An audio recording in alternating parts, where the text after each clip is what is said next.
This is episode 12 Beyond the Granite Faces The People's History of Keystone. Hi, I'm Levi Kessler, a historian, documentarian, and the founder of the historical research project History Below the Pines. For those of you who are new to the project, welcome. Today we are closing out our first season with a deep dive into one of the most iconic landmarks in the entire Black Hills. For those that are unfamiliar with Halley's General Store in Keystone, South Dakota, let us give you some insight. Halley's was first founded in the 1880s by a man named Albert McDonald, though Keystone locals referred to him as Cheap John. Albert actually had a ventriloquist act and was a wagon peddler in the Keystone area before setting down his roots. The store itself is stuck in time. It hasn't changed much since the 1800s. It's almost a time capsule with its remaining original maple shelves, shelf ladder still in place, and all the original fixtures. It's practically a living museum if you'd ask us. In 1888, the store carried over 79 household products, 52 different clothing lines, and over 100 hardware items. When gold was found in the Holy Terror mine down the road, the inventory shifted to support the boom, carrying blasting powder, caps, picks, dynamite, and all your other mining needs. A little fun fact a ton of folks don't actually know: if you are in the main storeroom of Halley's, you can look up and see a trap door in the ceiling. This is where an individual would have sat with a shotgun to watch out for shoplifters and thieves back in the day. You can still see the little box opening today. By World War I, a man by the name of James Halley III purchased what was then the Keystone Trading Company. James kept it alive throughout the Great Depression and serviced the men carving Mount Rushmore, including Gutzon Borglum himself.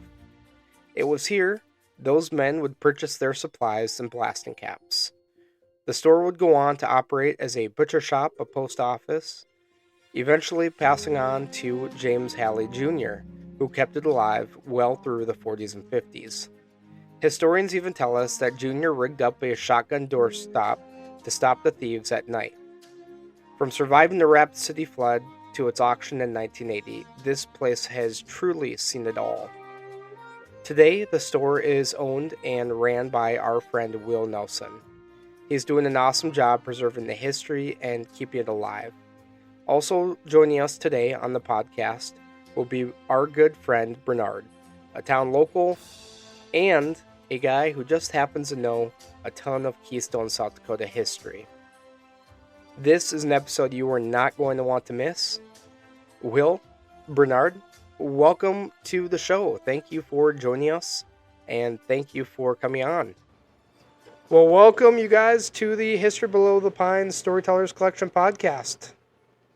Glad you guys are here today and joining us. We are at Halley's General Store in Keystone, and we are with the owner, Will, and one of the storytellers, our good friend Barnard, and he is a classic and the local here in Keystone. So thank you for joining us.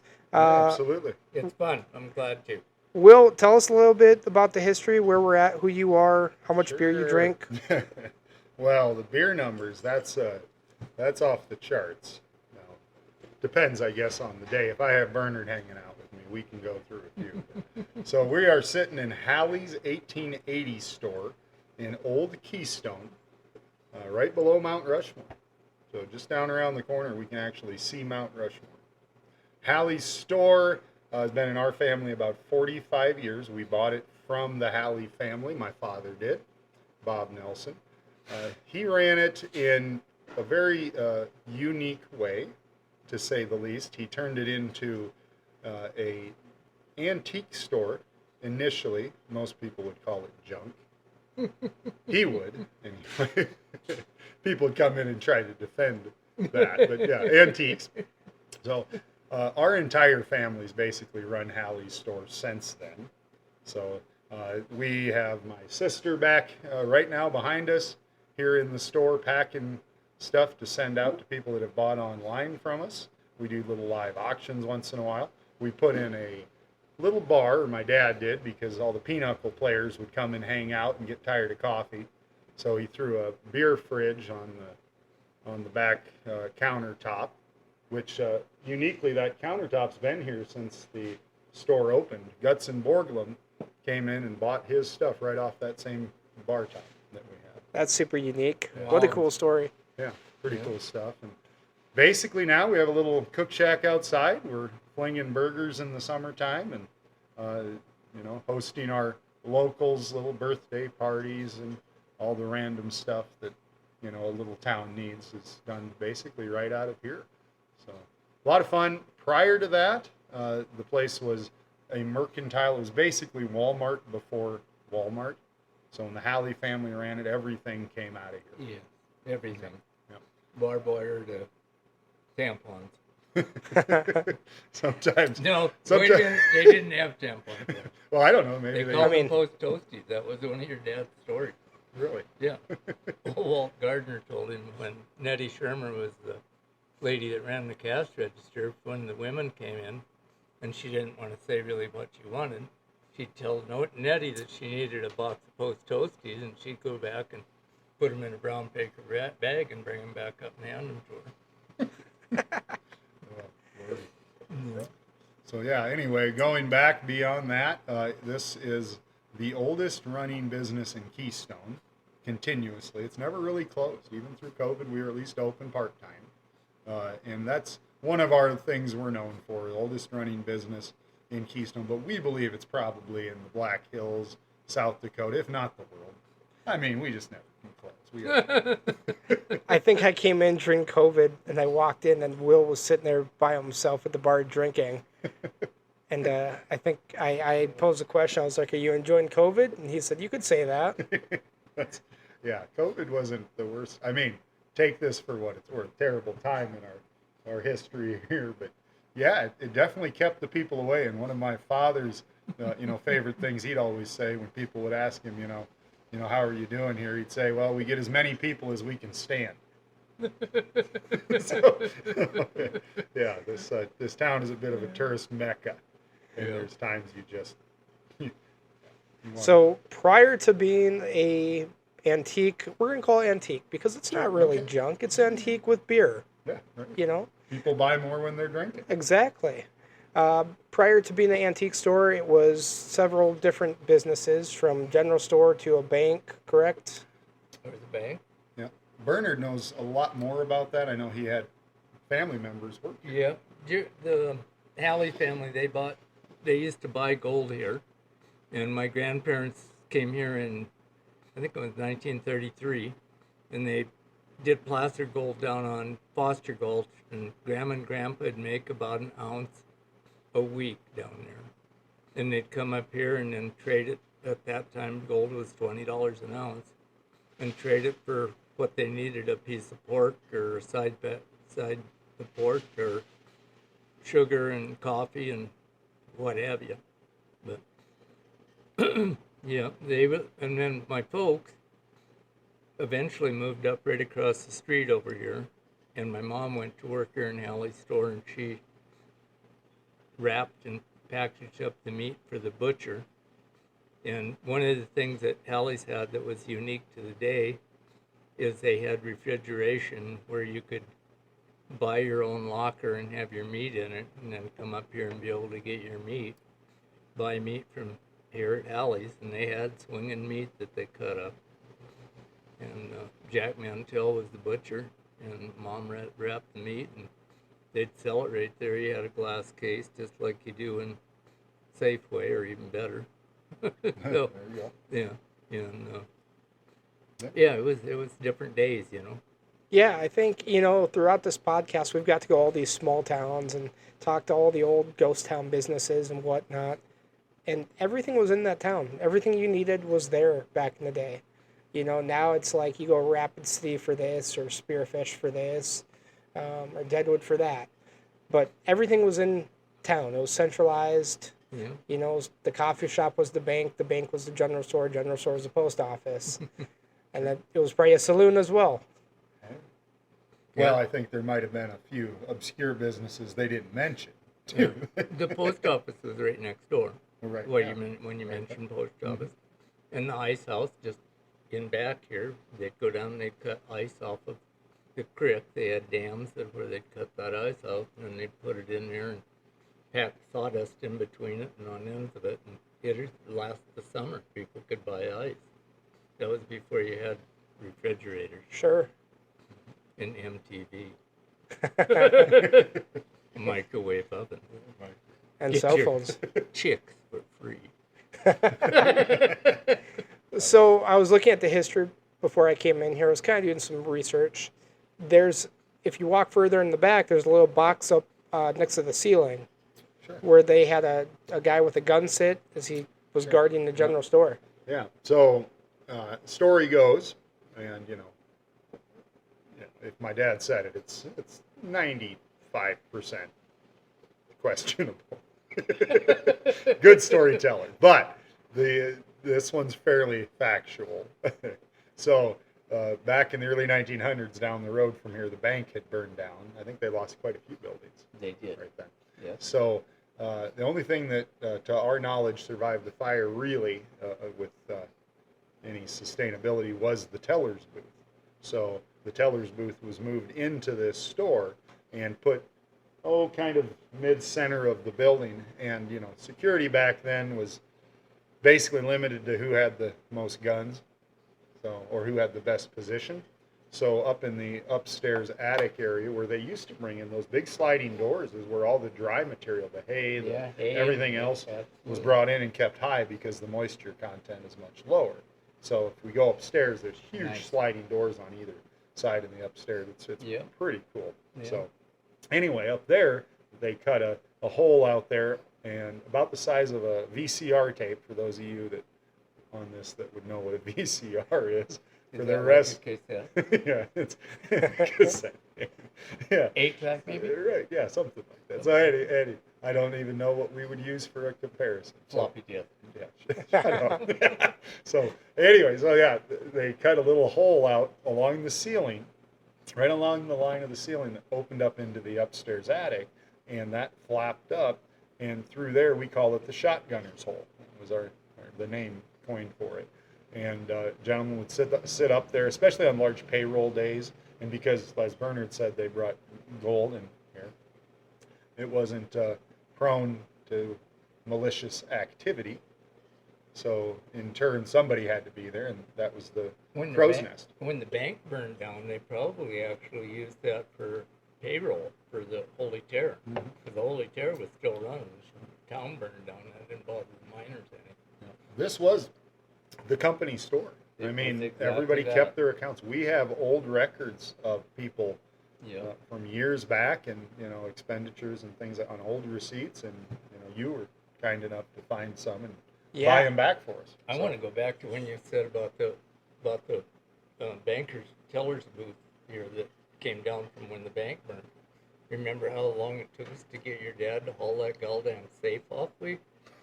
We've hauled around for years moving that safe that was like 3 tons. Oh yeah. Oh yeah. This thought it was going to go through the floor. This has got to be worth something.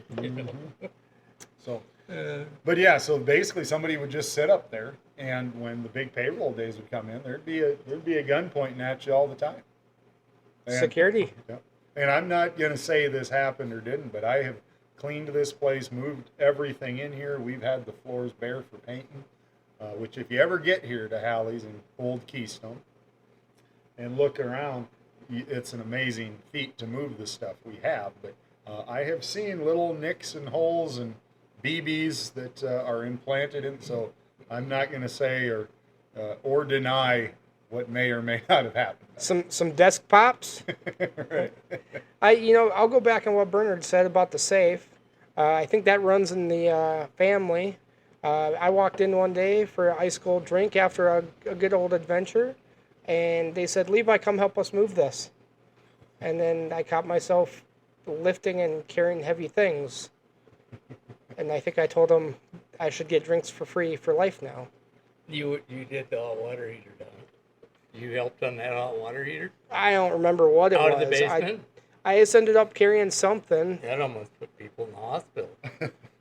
Bob and Willie, they're known for not, like doing anything like, why would you ever empty the water in a hot water heater? I mean, what's the sense we moved in that? pianos as a family business. When you do that, though, that makes all that sand that builds up in the hot water heater build up. So it's like 500 pounds instead of 125. Yeah, no one ever accused us of being too smart. Well, wait, hold on. You guys are Smart. good at pianos. So and wood stoves. Yeah, wood stove. They're champions when it comes Everything's good. It was just a bag. Well, no, somebody tried to rob the bank, so we had to take a shot. That's happened for those of you out there in internet land. Oh, boy, yeah. Don't worry, false alarm. But no, the day that I came in here and helped kind of lift some heavy stuff, I said, where's Will? And, of course, he wasn't anywhere to be found, so... Oh, yeah, we know our schedule. We know when to get out of here. So... And just because he says 9:45, it doesn't mean today. So lots of history in Keystone, not just Halley's, but more. Bernard, what do you know about the history of Keystone? Well, I grew up here, so I know everything about it. Yeah, I don't know where a guy really wants to start on that. Bernard's about 25 years old, so... Yeah, I believe Bernard is at least in the top 2 of oldest living residents of this Lois is town. older than I am. Lois, yep. And Lois Halley, Yeah. by the way, is the family that we bought it from. Okay. And we stay pretty close to that She's family. 92, Yeah, she's. Wow. maybe 3. Yep. And Linda's actually older than I am, too, just by a little bit. So I'm Okay. actually third. Top third. Okay, wow. But- Yeah, but you have worked in every industry in this Oh, town, yeah. it seems Oh, yeah. like. Well, Keystone's known for an outlaw town, and that's why a lot of the miners that were here, there's no place better to hide in the world than underground. And if you've got a tent, you can just go over to your tent and nobody even knows you live here. So there was a lot of outlaws that came to Keystone.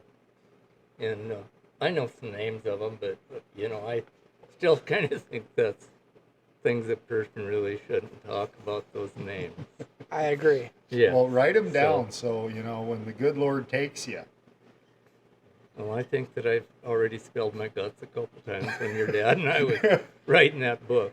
Yeah, but Yeah. the beer can do it. No, there was no beer then. It was 9:30, and that coffee that he'd use over and over and over and over again until he'd just kill it. Oh, yeah. The It was coffee the he would worst. reheat. The worst, yes, and it was the worst thing. You couldn't hardly even begin to smell it because it was so rank.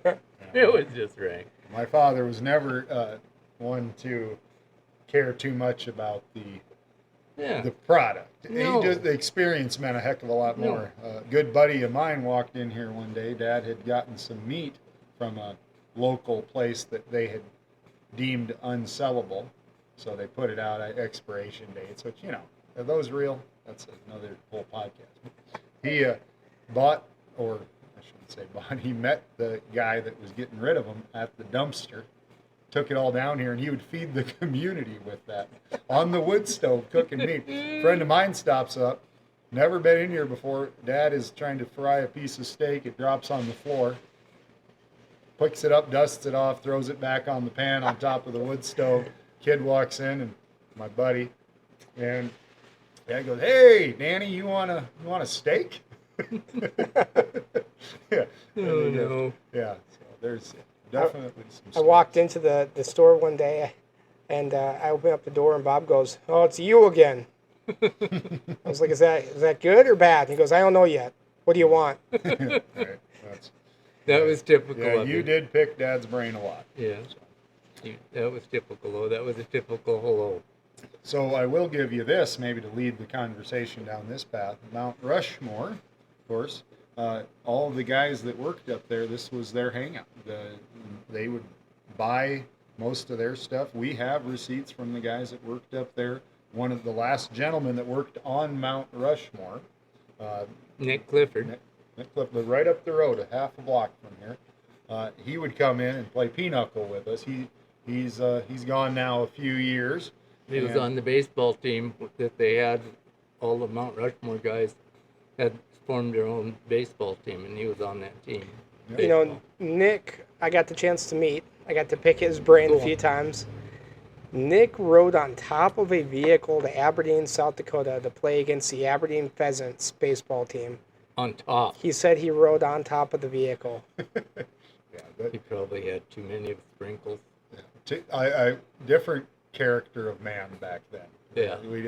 We're pretty soft. I think they were tougher back then. Oh, for sure. Well, look at Bernard. This guy I should know. have been dead 20, 30 years ago. Yeah. He's not. He talks about outlaws. His Facebook profile pic is of him on the horse. I think the true outlaw is you, Bernard. Right, there you go.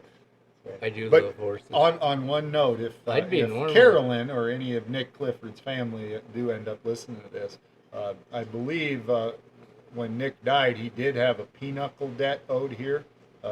It was $1 a game and $0.25 a set, and I think he owes us $1.25. He's in debt. He's in debt. He's in So debt. if we could get, maybe we claim his estate for that. But no, all the guys that carved Mount Rushmore, they came through here. One of the Borglum grandsons comes in every year here. Really? So He still lives on the original place where they did the studio. Yep, comes in and chats with us. Where the and very just a first basis super, did a prototype, and he lives down there. Yep. Yeah. super Yeah. nice. First name I can't think. I know it too. Okay. What's I knew really- I knew his dad, Lincoln. Lincoln. I yeah. worked with. No, that's not him. Lincoln is his dad. No, I know. Lincoln it's not worked- junior. He's not a junior. Is he? And then the mother was married twice, and then she married Lincoln Borglum when we did the tramway. And Lincoln did the faces of LBJ that are up there and of Lincoln. Mm-hmm. He gave LBJ ears like, what's that, flying elephant? The Dumbo. Yeah. That's right. I mean, it was unreal. So, yeah, it's- But I worked right with those guys all the time up there. Really? Did all the landscaping and stuff, put in white quartz walkways and laid stones all beside it. And he had one of his pieces that he had, we put in the chapel. I'm not going to be able to say the right thing for it, but it was a picture of Christ, and it, rather than being like a sculpture is where it's out, it's in. It's sunk in. The face is sunk into stone. Wow. Well, that's And cool. when you walk, it follows you wherever you walk. It's one of those kind of deals. Yeah. And then we had another one that he called Boy Swimmer, and it was this little naked kid standing up on the cliff peeing into a pond. Boy Swimmer. That's exactly what it is. It's probably still up there. Huh. Huh. Yeah, Boy Swimmer. Very neat. Yeah. I Get think me it's- back on track. I'm lost my Yeah, no, it's kind of appropriate. We're talking about Mount Rushmore and the carvers. Yeah. Just yesterday, a camera crew got up on Mount Rushmore for like the first time Kim, in years. who is that? KOTA got up there, and it was on Good Morning America as well. And they got to go on top of Mount Rushmore with a film crew. How'd they get that permission? National Park. National I guess it's unheard of. National Like, Park. yep, It is unheard of. it's unheard of. I've lit on top of Mount Rushmore twice in a helicopter. Really? Yeah. I worked up here at the heliport, and they got permission, or National Geographic got permission to take a picture of the sunrise off the top of Mount Rushmore. And we got up on there, we lit that helicopter right on there, and we let that guy get out. And the reason they wanted me to go along is so that there was somebody else to hold all of the shit and equipment he had. It was just amazing. And I didn't weigh in jack shit, so it was. And Jim Whitehead, Dewey down here in downtown, Jim Whitehead, he was the pilot.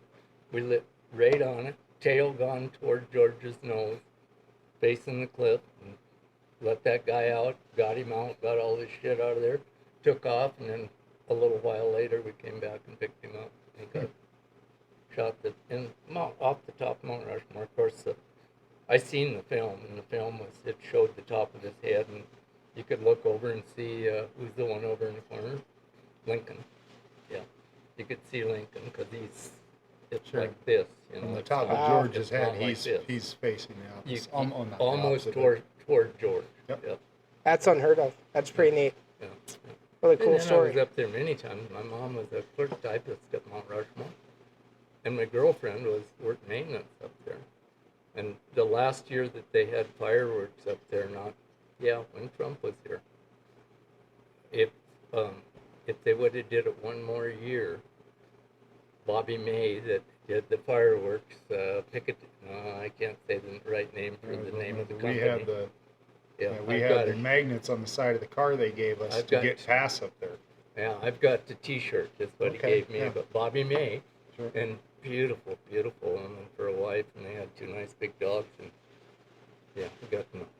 Uh-huh. I'm having a hard time getting by that. But if I would have had one more year, they were going to let me go up behind when they were setting it off. Okay. You know, and when Mom was there, I was up there all the time, back and forth with the Rangers and shit. When we were young, Mount Rushmore was just kind of one of those things that you did in high school to Prove yourself. Yeah. So I mean, Get your manhood up. I remember my sister and a bunch of high school classmates hiking up the backside and getting up there, and now obviously that's not the best of things, but after 9/11, it really changed. Yeah, nowadays you touch that and you're going to prison. And there's got all kinds of security. Well, it was different when I was in high school. By the way, this is the part where like Homeland Security is now listening. If you go to the right side and to all the Secret Service listening, I left my phone at home. Right, yeah, there you go. Listen, all the Secret Service listening, welcome to the podcast. We're glad you're here. Yeah. You know, funny enough, we did post there's an old photo that came into our collection of the tunnel behind Mount Rushmore. Mm-hmm. The Hall Posted of Records or the attempt at it. Yep. Posted the photo, put on a big warning, saying like, hey, if you go here, you're going to prison. Like, this is not allowed. We got a message from an individual basically saying, hey, we're watching the page. There you go. So I was like, hey, we got the attention of law enforcement. That's kind of neat. I was like, thanks for following. Glad you're here. We're not doing anything illegal. Promise. But so you can't. They've got drones. Oh yeah. It's they've got a $75,000 drone that flies 24/7 up there. Yeah, you never know what you should and shouldn't say about your knowledge of a place exactly. like that. Maybe we switch the conversation now. So your mom worked at a lot of places, Burner. So she worked here packing meat. Yes. Worked at Mount Rushmore. Did she do anything else in Keystone? She was a housewife. Okay. And then before they needed the money when they came up here when Dad was working up at Holy Terror. And so she worked there, but after we moved down to where I live now, in the older part of town, she was just, she didn't completely not do anything. She had an Avon deal where she went around and sold Avon. One of her best customers was Kay Burgess up in Mount Rushmore. When she'd go up to Kay, she'd come home with this $300 or $400 order every time. And she was a seamstress. One of the things she did on the side is 2 different years, and they weren't right in a row, but she made all of the uniforms that the people that sold the souvenirs and worked in the restaurant wore. Like kind of a smock thing they put over that was all the same. They don't know how to get in. Yeah, it's okay. So, Yeah, we have people that come in all the time. Will attempt to come in. That's the fun of it. Yeah, we have to close one door. They got it. Door's opening. Secret passage. Hello. How are Hi you there. guys? How lost are you? Oh, we're not. No, we're not. Oh, okay. Came here on purpose. Okay, have you been here before? No. Okay, well then you're mildly lost. Yeah. Yeah. Okay. All right. Well, this is an antique store. Yep. / bar. That sounds good. We don't have our food open yet. That's not till tomorrow. But we have another place called Halley's West uptown. So if you need food, it's a good little restaurant-y thing. My brother runs. Yeah, We're antiquing it right perfect. now. Look around the basement over there. My sister's back there packing stuff. But if you go down in the basement, you might come back. It's a real cool place. It's pretty cool. Don't Look, miss and if it. you need a beer, we've got a beer and wine. We do that. You'll buy more junk if you drink Oh, it. yeah, absolutely. We've got to get you a little toasty at some point. Thank you. We're getting open for the summer, so it's a bit of a mess. At least that's what we say all summer. See, that's what I love. We're live, recording right here on site. Sometimes I forget when you do things. Hey, no, it's fun. I love your first opening line there, telling the customers, go into the basement. You might come out. Yeah, we've lost a few over the years. I don't know. That's probably because we serve the beer and we have a well down there. There's a well in this place. And now the Pennington County Sheriff's Office is listening. Right, yeah, that's all right. Most of them they bring here. We're pretty tight with the community. We actually have a the game charity benefit tomorrow for a cop that Okay. that lost her life. And, I'm sorry to hear that. So we do that every year, and wonderful gal. We community fun place, and we try to. There's not many places like this in the world anymore. I mean, it's gotten taken over. By every corporation, and we fight it off, and we've had a lot of help from the community, quite honestly. So we always like to say that Halley's store is really owned by the community. Yeah, I feel like it is. I feel like we've recorded at several different locations, at general stores. We've been here, we've been to Aladdin, Wyoming, we've been to Central City, and kind of all over. And those are the heartbeat of the town. That's every single one said the same thing. We're the heartbeat of the town. This is where everybody comes for drinks, antiques, little grocery if items. there's a birthday party or an anniversary or a funeral, or it's most generally that happens at Halley's. Yeah, I will say, if Bob were still here, he would welcome you in, even if it was a birthday party, and then he would ask you to sign the card saying happy birthday. And it turns out you didn't know the person from Adam. No, and it wasn't a birthday either. I think they were like graduating college or high school or something, and I wrote down happy birthday, thanks for a piece of cake. Yeah, you had no idea. And then I think I talked to Will, and Will goes, "It's not their birthday." Yeah, Dad did not care too much about all of that. As long as he was making money and beer was getting drank, and the coffee that was 8 days old was being drank, he was happy. Yeah, Dad coined the phrase here in the winter, come on down, the store is cold, but the beer's warm. So you guys both grew up here in Keystone, obviously. Mm-hmm. What was old Keystone like back in the day? I've seen a lot of photos. Bernard, do you remember old Keystone? There was more buildings up, I'm guessing? Oh, and a few. I remember when the pool hall burnt down. And there was another house up by the telephone company.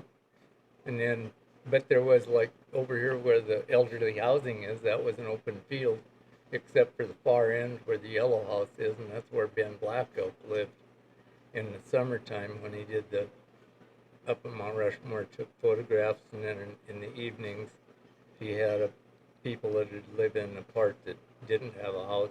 They'd had teepees set up, and they'd do Indian dances. They started at the Big Thunder, and then they advanced up to the helicopter deck up there by the tramway. Mm-hmm.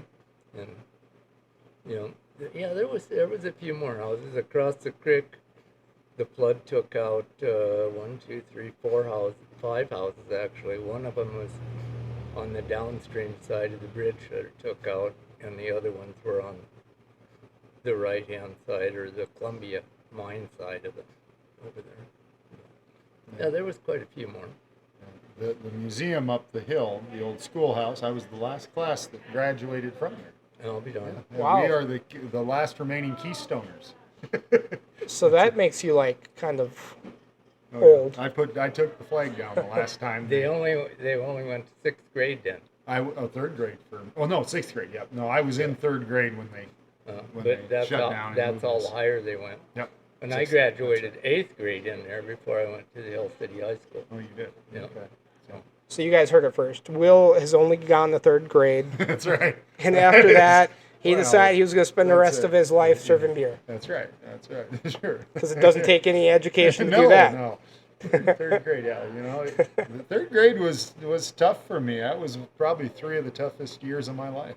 Hey, 2 + 2 = 5. That's all you need to know, or 4, or whatever. So they have a ton of old photos up there and of the town, and there was the whole town. I mean, it had a different footprint. There was, the stream cut through differently, different buildings, different houses. The one that you posted real recently showed the ball mill. I think that was what that was. That was super cool. Yeah, the ball mill coming right down the road here. Right in front of Halley's. I don't know if you saw that, Bernard. It is a neat photo. And then we have probably went into this building right over here. That's what they had as a big ball mill. That might be it. Huge. James Halley, I believe it was James, Mm-hmm. commented, and he said he had the same photos and more photos from that same equipment train. It wasn't really a train, but, and he said it was going to the Spokane mill. Oh, okay. Spokane, I don't know. That'd be way down in the That's park a, almost, that's, right? that's a possibility because they had a huge mine down there, and now it's all been reclaimed for to get rid of the doctors and the hospitals and dentists and all of the guys that dispose of radiation. For years and years, they threw it down the Spokane mine hole, and it has been reclaimed. And when those guys did that, they wore hazmat suits. But there was a mine there, and there was a mill there. Absolutely, I don't remember the ball mill, but there was nice cabins that sat along the back, and there's still a grave that's got a headstone off, 2 of them, I think, up there. And but it's all been reclaimed now because of the radiation that was dropped down the hole. Yeah, I remember 2010, there used to be a schoolhouse. Blackboard was still there. There was a Yes. desk in there. There was an old book in there still. Now, since the schoolhouse has fallen, Yes. The only thing left is the caretaker's house. It's on its last legs, literally. Yeah. And the mine president or mine superintendent's house is pretty well built. And then down below it there, before you get up to where the reclaiming went out, there's that little red cellar that's got a concrete front door on it. That's pretty Yeah. cool too, Good friends of mine, Jim Huffman, used to live in the house that was right there Okay. where I'm talking about. There's a house out in front of it. Yep. I think part of it is still there. Yep. Some old antique cars out behind there. Yep. Yep. The antique cars, we learned from the United States Forest Service, were not original to town. So they were used in the Hill City homecoming, and then they were moved there, and a group of hippies lived in those cars for 2 years. Oh, but yep. They lived, they had a bed in the back there. They Wow. lived in them. That was back like 70s, 80s, when hippies lived in the ghost towns. I mean, Sure. Trojan was a big hippie town for a few years, 5 or 6 Yeah, years. yeah. Spokane was a big hippie town. It was when the Black Hills were hippie. I lived through that. Man, was it ever fun. There You was don't this, remember there was it. this, well, the little bit I remember was that they had free love. Yeah, well, I Oh, had boy. a gal I used to work with used to say, if you can remember the 60s, you weren't there. Hey, careful, you're married. You got to Well, edit. I don't. Hell, You I'm got not to that. edit, no, don't you? I am so much younger than that thing. Will's like maybe 18. Yeah, So, right, right, right. Yeah, the 70s in Keystone were unbelievable. So you're talking about mines. There's a lot of questions that come up. Big Thunder was not the only mine tour here. There was more mine tours. Is that correct? The bullion, Okay. yeah. That's a massive undertaking. Never It have is. heard of that. That's crazy. Yeah, it's just the next one down from the Keystone. Just right down here, there's a dump, big dump. There used to be bins out in front of it, and we opened it up. I worked with the old boy that did the timbering in there. I was pretty young. Red Newland, he worked for my dad. And we re-timbered the outside, made it safe to go into the hole, and then built a little building, and there had a Coke machine there, one of those old-fashioned ones. You'd have to slide the bottles. The tops were up, and you'd slide the bottle to the side, and then push it over, and then pull it up out of there, and it'd clink out of there. Yeah. So how was it bigger than Big Thunder? By like 100 times. Really? This Big Thunder is actually an exploratory drift. It wasn't really even a gold mine. All they got in there was they got some ore that had gold in it, don't get me wrong. But it was an exploratory drift. They were trying to hit this one right across The Lucky Boy. the Lucky Boy. They were trying to hit the Lucky Boy vein that goes across here. But they didn't hit it. It's there somewhere. Because the gold vein runs out to Greyhound Gulch, and right at the end of Greyhound Gulch, there's the, can't say the name of the mine, but it's right off to the side right there, right when you go into the Greyhound, just the very first on the left. Mac and Aldi worked quite a bit on it, and Baldy Johnson, but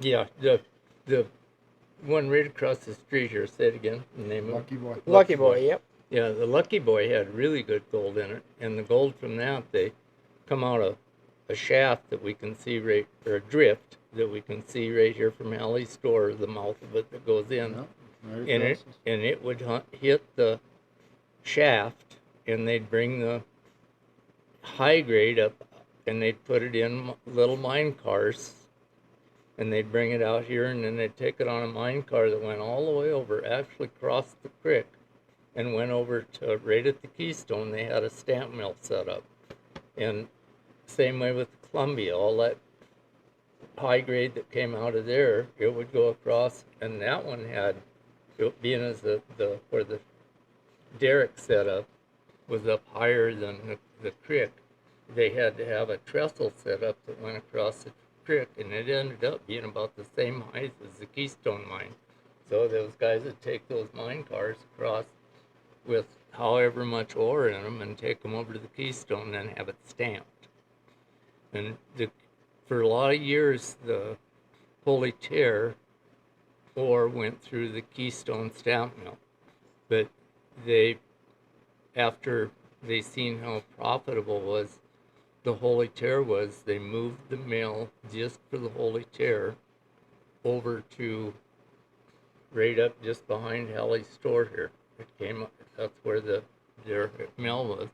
But then they redid it again, and they made a shaft that went from the Holy Tear over to the Keystone, and then they could just bring the little mine cars out, and they'd be right at the mill.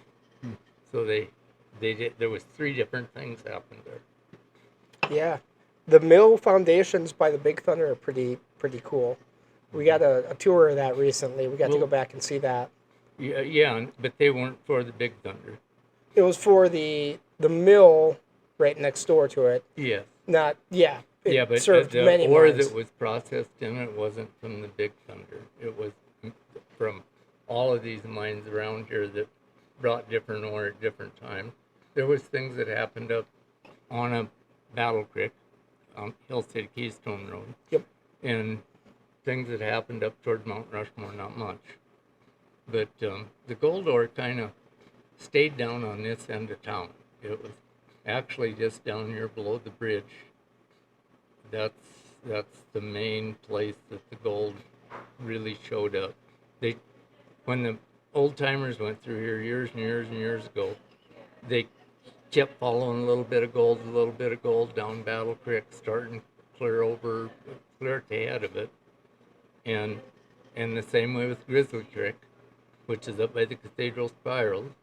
And they come together down here, and when all of the gold came out, it came out down below Rushmore Cave.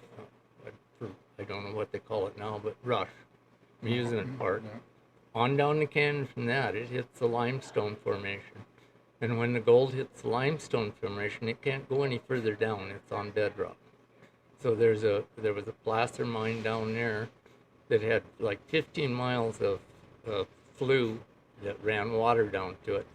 Okay, I got to get back to where original. Then those old timers, they start tracking this gold backwards, up the creek, and they got to just below the bridge down here. And it seemed that was one of the highest concentrations of gold. And then they went to the Keystone mine, which was the very first hole they made shaft drift in, because it was real high-grade ore. And they went ahead and they processed that high-grade ore. And then they went in and they were following the drift back through there, or the vein back through there of this high grade. Well, Garbage can truck. we take a time out for just a second? Yeah. I need a beer really bad. I was about to do the same. It's, Okay, so we talked about the mine tours. Do you remember the Columbia having the mine tour? No, Columbia never had a mine tour. The Bullion and the Big Thunder were the only two. We're the only two. Yeah.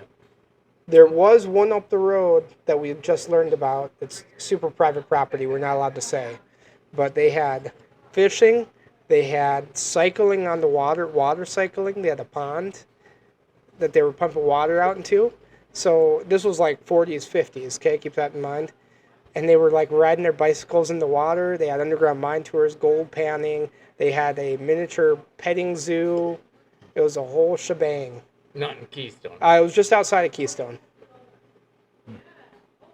I would say the name, but the owners has asked that we keep that under wraps. Wow.